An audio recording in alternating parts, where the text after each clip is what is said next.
Good morning, good afternoon, and welcome to another episode of Random Trek.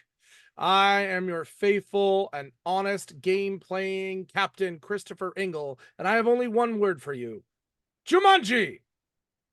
Joined as always with me is my trusty first officer, the man who rolled a 6 or an 8 to get me out of the game, Commander Brennan, the Mystical Mar. Brennan, how you doing?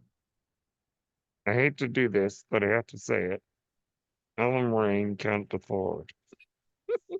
A la Moraine, then one more. Um, Yes, we are taking a look at season 1, episode 10, Move Along Home, notably said to be the worst episode of Deep Space Nine ever. Brennan, I'm going to start with you on this one. Your initial thoughts on this infamy and this episode. well, I never watched this episode all the way through. Mm-hmm. Actually, I never watched it at all. I've heard of its reputation, and I wasn't necessarily excited going into this. Mm-hmm. We'll see. hmm We shall see. All right, well, we shall see. For me personally, um, I, in general, like this episode. Now, I understand it has its problems. I'm not, it's a guilty pleasure. And as I made reference, I really feel that this is the Jumanji of Star Trek. Yeah, it And I is. Yeah. like that. I really, really like this concept and this idea. So I don't have a problem with it, but I like things like this. So I'm a little biased walking into it. But let's get into the plot of the episode, and then we'll talk about the semantics and whether we feel it truly is the worst episode of Deep Space Nine. All right. So we open up with Cisco and the main crew in their dress blues. Well, no, I would call them dress blues, but they're dress uniforms. hmm Everyone but Bashir, because Bashir lost his for some reason. Anyway, they're making first contact with their first species from the Gamma Quadrant, the Wadi. When the Wadi arrive, they immediately want to go to Quark's bar. They like games. That is what their species focuses on. The Wadi leader Follow uh, gets in there, and Quark introduces them to Dabo. And they start playing Dabo, and they're winning. That's kind of frustrating Quark out. Because they're But winning and they're winning winning and and winning, winning. winning. And not to paraphrase SpongeBob, but 6 hours later, they're still winning. And Cisco's like, all right, guys, listen, I'm done. I'm going to go to bed. Quark, if they get tired of playing Dabo, call me. Otherwise, I'm going to bed. So they keep playing, but Quark is tired of losing money. So he has incorrectly named his guy Brunt. It's not the Brunt we're used to. It's a different Mm. Brunt, but has him at the Daba wheel, and we find that he cheats and hits a button to make them lose. But the Wadi discover this. So the Wadi say, "All right, here's the deal. You want to play a real game?" All of a sudden, it becomes like Saw. You want to play a game? Ugh. And a game is transport. Actually, it's almost like a snap of a finger, and this game um, appears in the middle of Quark's bar, and he says, "All right, here's the deal. Are you ready to play?" And Quark's like, "Can you tell me the rules?" "No, no, you got to play the game to learn the rules." And so they kind of throw him in as a little bit of a punishment. Um, So what we find is that Cisco, Bashir, Kira, and Dax all of a sudden are transported in their sleep to this maze, this labyrinth. Um, but Odo finds out that they're missing from the station. He can't figure it out what's going on. What we find out is that the four of them have been put into the game itself. And Quark is playing them as pawns, but he doesn't know it yet. But he's using them to wager and to gain money on a game that he has never played. So they start out on the second level because only children start out on the first level. Mhm. But they get to this room where they hear a little girl singing "All a Moraine, count to 4, all a Moraine." That we referenced. And they're trying to figure out their way through the room. Well, it's kind of a hopscotch thing. They Mhm. first try to walk through the room and they hit a force field. It doesn't work. All right. Oh, it's tiles. I just need to hop along the right tiles that this little girl is hopping along. They hop along, hit the force field. That's when Dax figures out, no, you have to say the rhyme with it while you're doing that. So they start singing all of Moraine, count, and they go through the rhyme, and they all make it through the first level, which means Quark wins. And Quark wins shiny gems. Very happy. Mm. Then they get to the next level. They find themselves in a room filled with deadly gas, and they're starting to choke. Mm. Cisco orders them, don't eat or drink anything while you're here. We need to just get out of here. Um, and so the Wadi are all in this room laughing. And by the way, through this whole game, Follow is kind of telling them, move along home, shap number, whatever they're on, you know. But in this room, they're all laughing at them. And eventually one of them, I believe it was Bashir, uh, takes a drink, ends up and that's the cure for the gas. Mhm. And so everyone else takes a drink and they manage to succeed, thus winning Quark more money. So on the fourth level, Quark rolls badly, and one of the pieces has to be removed, and Mm. Bashir disappears. So he gets to the next level, and the deal is with every level that he could take a shorter path for double the risk, and it could shortcut and get them home faster, and he could win more money, but it's riskier. So Odo, the mind this the whole time is investigating, trying to figure out what's going on. He transports above the Wadi ship and discovers a massive energy field happening. He enters a room with this field and it's bright. Then all of a sudden he's transported back to Quark's bar, figuring out what just happened. That must be where Cisco and the others are. Must be on the Wadi ship. Mm. And Odo says, "This is done. We are finished." And the Wadi say, "Hey, if you want to play when we're done, that's you can play next." Quark, what are you gonna do? And Quark and Odo kind of argue, and Quark says, "Look, they're near home. If I risk this now, we can get them home and get this done and over with." And Odo's like, "How dare you put money above this?" He's like, "It's not about risk at this point. I know I'm a gambler. Let me do this. This is the right thing to do." So he risks the bigger amount. Inside the game, they come across this kind of an earthquake that happens, and there's increased seismic activity, and it Because costs Quark Jets. runs a bad role. Right. Quark rolls bad again. He has Jadzia is left behind, or is set to be left behind. She breaks her leg, but they won't leave her behind. So they're making their way through this tunnel, and they think they hear Bashir's voice near the exit. And then last step to get to the exit is to make it around this chasm that exists. Now, anyone who's healthy could possibly jump this chasm, but Jadzia won't be able to do that. So they need to climb their way around. They attempt to do so, but fail, and they fall into the chasm. And then all four of them are teleported back in front of the game with no harm. And of course, Quark has now lost all of his winnings. Womp And what do you womp. say? It was just a Just a game. game. It's only a game. So Cisco is gonna get really mad about this. Um, but Odo says, you might want to talk to Quark about cheating his guests first. Mm. And the Wadi quietly leave, and we never see them again until an interesting reference in Lower Decks. Uh, Indeed. but that is the entire episode. Um, Brendan, I'm gonna go to you. Let's try and figure out some things we like about this episode first. What do we like about this episode? Um, um, That's not boding well for me. ooh, well, I think Anya Shinran and Quark really comes alive here. Mm-hmm. I He think Odo cares. Odo is great. He cares about the Yeah, crew. Quark cares about the crew. He does. And this is early, this is midway, actually midway through season 1. Hmm. And mind you, season 1 wasn't a full 24 episodes like you would expect. No, So for him to show compassion for them is really great development for not only a Ferengi, but for Quark himself. it's true. It's true. Mm-hmm. I like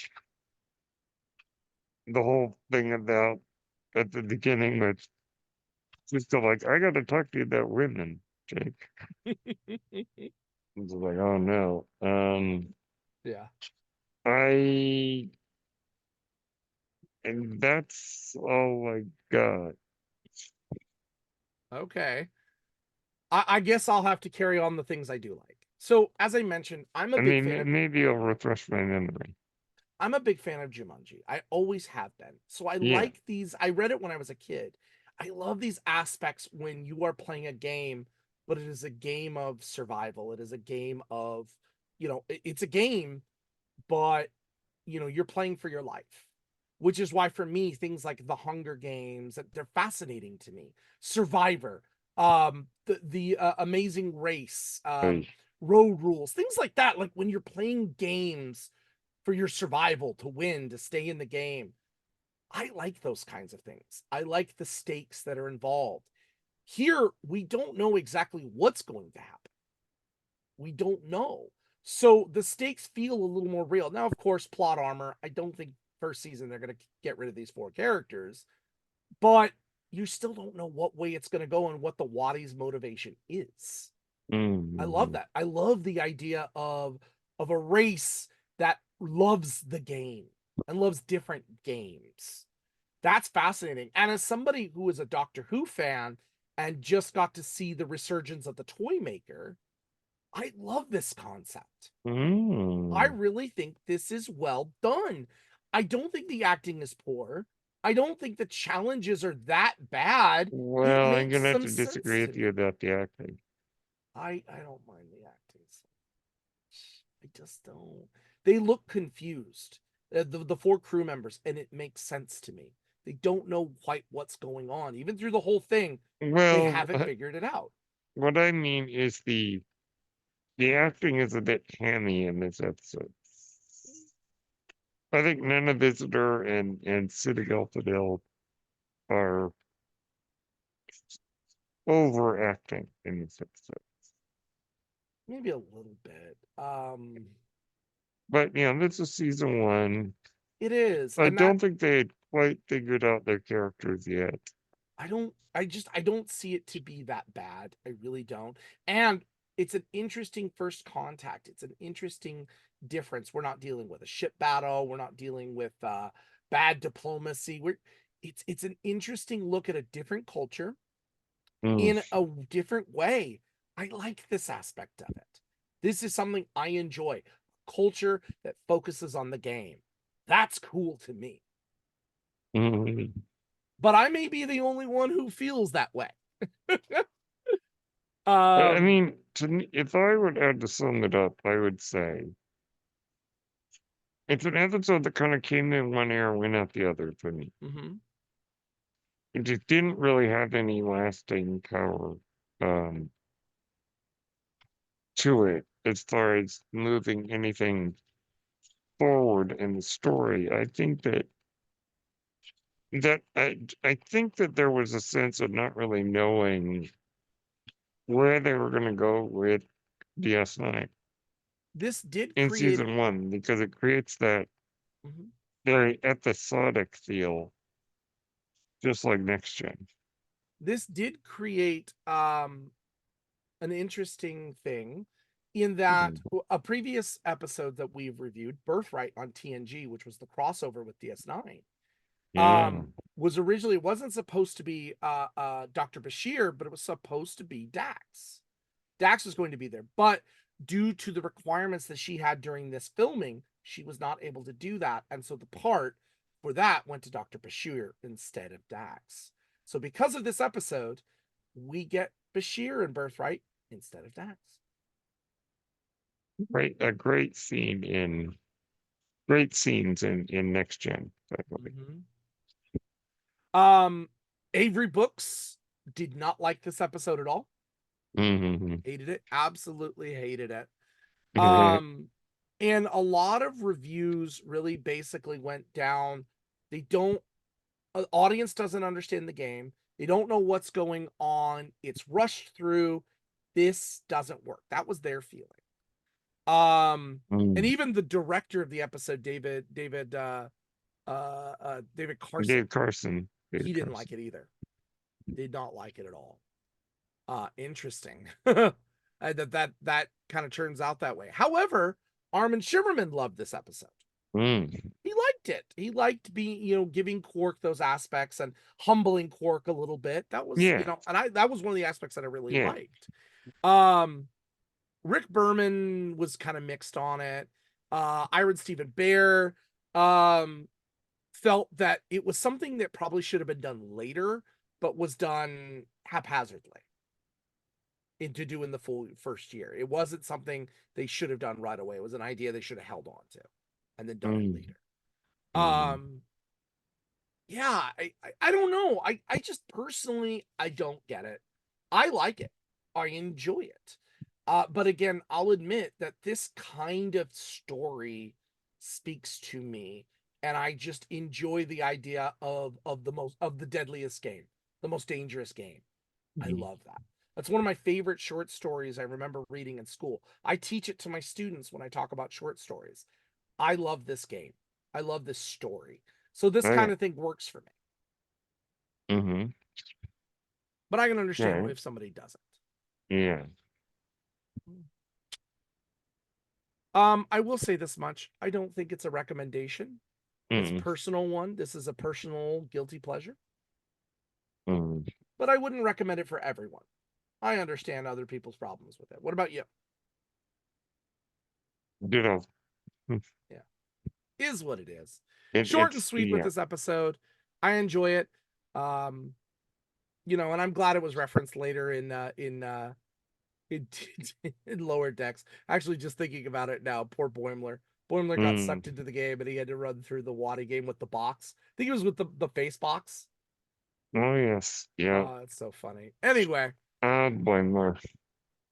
I love you, Boimler, and I'm sad that this is going to be their last season. I'm very sad about that. Well, Discovery has its finale next week, so I know. I cannot believe we're already there.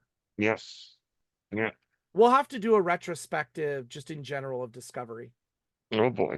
Our general thoughts on Discovery, because it's been a Oh few boy. years. Oh boy, you say oh boy. Well, season one was interesting. Yeah, By I don't interesting, I mean I didn't care for season one. know. Yeah. Anyhow. Anyway. All right. Well, next week it's movie night here on the ship, and we are in 80s sci-fi summer. That's Yes, right. we're We are taking beginning a it. look at hits and memories from the 1980s in the world of science fiction. So for the next 4 months, we will be reviewing only 80s sci-fi movies. And this month, we are going to what I would argue is one of the blockbusters of the 1980s, Oh my and word. kicked off science fiction in the 80s, including things down the line such as Return of the Jedi. I would say this kicked it off. It Arguably. kicked it off. Really did. Made sci-fi a thing during the 80s. We're going to be taking a look at E.T. the Extraterrestrial with our buddy who looked at Star Trek 3 with us, Ryan Payne. He's going to be back on. I can't wait. I love this. I've been needing an excuse to rewatch this. Yeah, me too. And it's so good. But the week after that, we're back, and it's Star Trek Voyager. We're doing Voyager. All right. So, here we go. We're gonna hit the randomizer and see what we get. Oh boy, let's hope it gives us a better episode than this week's episode. All right. Season 3, episode 5, False Prophets. Oh no. Did we review this one? Yeah, I don't know. I can't remember. Let me look really fast. That would be interesting if they did. Well, we're never gonna double up. We're not gonna do that. Maybe some of the movies down the line for special things we would, but let me look real fast and see if we have done this one. I don't think we have. Voyager. Season I 3. want to This say is the we one with the have. Ferengi. I want to say we have done this one, but I do not know. I could look through our list really fast. See, I try to update it.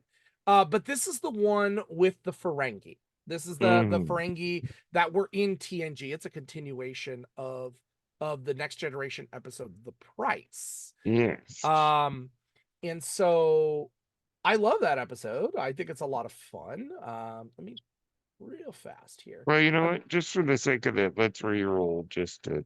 just to let me re-roll it, but can we search on Spotify? Does that work?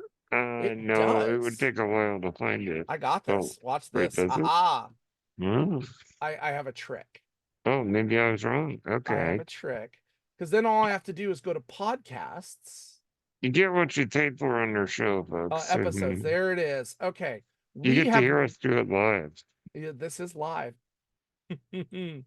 um, I don't believe we've done this. If I'm looking at it correctly, we did not do this. Well, let's just agree since we've already messed with our audience. Let's re-roll it and see what we get. Just in case. All right, we can do another one instead, and we'll double check next time, and I'll update my records to clean that But out. this is too much fun. Let's do it again. Yeah. Isn't it? It's a game, remember? It's just a game. It is a game. Oh, do I get a free reroll? Do I get a Yeah. mulligan? Is Yes, that a how it mulligan. works? A Kate mulligan. Ba-da-ba-ba-da-ba. Puns. All right. We got here we go. Okay. Season 3. Is this the one I think it is? It's still season 3. Oh, wow. Episodes 8 and 9, Futures End. Ooh, yes. Is this the the time travel Yes. one Yeah. where they go to LA? They go back in time. Yeah. Futures End, Voyager. Just double check. I know we haven't Yeah. reviewed Uh-huh. those. Okay. Yeah. Yeah, we could do Ooh, this is that. fun. This is fun. Sure. Yeah. All right. So Futures End in 2 weeks, season 3, episodes 8 And and I was 9, just down in the LA area last week. and it So, hasn't sank into the sea. yeah. We'll talk, and I think it'll come up a little bit of Star Trek continuity. When they do Uh, things, there are things they say and do and we expect. Ergo, the eugenics wars that were supposed to happen in 1996. mm-hmm. A lot of things. We'll go Alternate into that. timeline. You Yeah. Anyway, Brennan, where can the people find you? can find me on X at Brennan Mystical. You can Mhm. find me on Threads and Instagram at Brennan Blue. Though I need to change my handle to make it a little easier to find me. You can find me on Facebook of Blue Sky at Brennan Marr. And you can find this podcast on YouTube under the name Page Turners They Were Not. And wherever you get your podcasts. Yep. You can find me on Twitch and Twitter at Ingle1984. So I'll never call it X. It's just on Mm, old. That's what it is. But mm-hmm. as always, we end every episode. Kapla! Live long and prosper. Peace and long life.